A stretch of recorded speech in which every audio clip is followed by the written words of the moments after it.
The sun had all but disappeared behind the hills, casting long, jagged shadows across the narrow road leading deeper into Darkhollow. The trees pressed in tighter, their branches clawing at the sides of the van as Zubair drove slowly, headlights cutting pale cones through the encroaching fog. Inside the van, no one spoke. The radio, now turned off, had left behind a silence that felt unnatural. Not peaceful, not calm. Like something was simply waiting. "I know what I heard," Avi muttered finally, arms crossed, staring out his window. "You heard voices," Sasha said quietly, on a radio that was off. "Yeah," he nodded. "Exactly." Sasha sat in the back seat, still holding the strange, bleeding flyer the boy had given her. The ink had stopped smearing, but the words were barely legible now. Just faint outlines like memories dissolving. Zubair suddenly hit the brakes. "What now?" Neha asked, startled. "Look," he said, pointing. Ahead, just beyond the bend, stood a tall wrought iron gate. Behind it, a crumbling brick building loomed, partially obscured by overgrowth and shadows. The gate bore a rusted sign that read, "Darkhollow Public Broadcasting, EST 1982. "That's it," Sasha whispered. "The station." They got out, the evening air sharp and damp around them. Leaves rustled softly, but there was no breeze. The building was 2 stories, windows boarded, vines crawling up its walls like veins. An old radio tower leaned behind it, wires dangling like broken limbs. The gate wasn't locked. It creaked open under the gentlest push.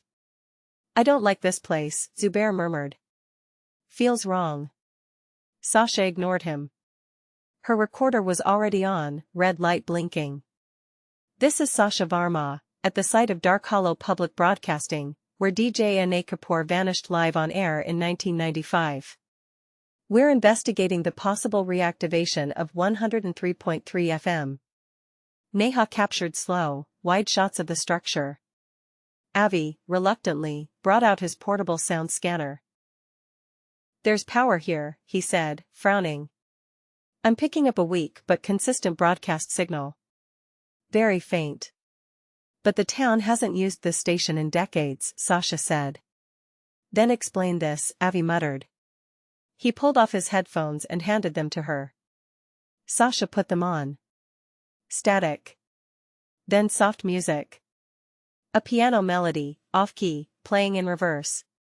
Behind it, faint breathing. Then, just barely, something whispered. "You shouldn't be here." She pulled the headphones off.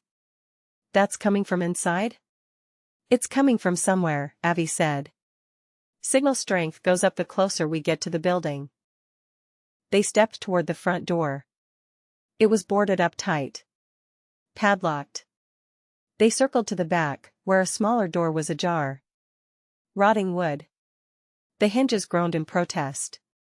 The air inside was musty, a mixture of mold, rust, and something else. Something sour. They entered cautiously, flashlights sweeping over scattered papers, broken equipment, and shattered glass. "This place has been empty a long time," Neha said, filming the warped posters on the walls. Old schedules, faded staff photos, notes pinned to corkboards. They turned a corner and found the main recording studio. It was strangely untouched. The recording desk, microphones, turntable, all still there. Covered in dust, yes. But intact. On the wall behind the desk was a faded sign. "Live broadcast, Midnight Voices." That was his show, Sasha whispered. Anay's last broadcast. Avi powered up the portable scanner again. "The signal's coming from in here." They stood in silence, waiting, listening. Then, the studio microphone crackled. A long, slow hiss. It wasn't connected to any power. The red light above it flickered on. "Live." "Nope." "I'm out," Zubair said, backing toward the door. The speakers popped once. Then a voice emerged. Soft. Hoarse. "This is DJ Anay. If you're hearing this, it's already too late." They froze. Avi turned his recorder on full volume. They live inside the static. They wait in the silence. It's not a frequency, it's a tunnel. You're in it now. Then the mic cut. Silence. The live sign shut off. No one breathed. Avi replayed the audio. But it was gone. Only static. I swear, he began. I heard it too, Sasha said. That was him. Zubair's voice came from the hallway, guys. They ran out into the corridor. Zubair stood pointing to the open door behind them, the one they'd entered from.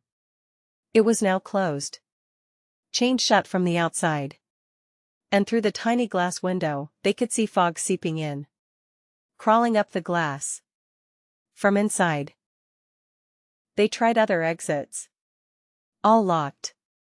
The windows were unbreakable, reinforced. Avi pointed at the signal meter. Signal strength is maxed out. It's like we're inside the transmission.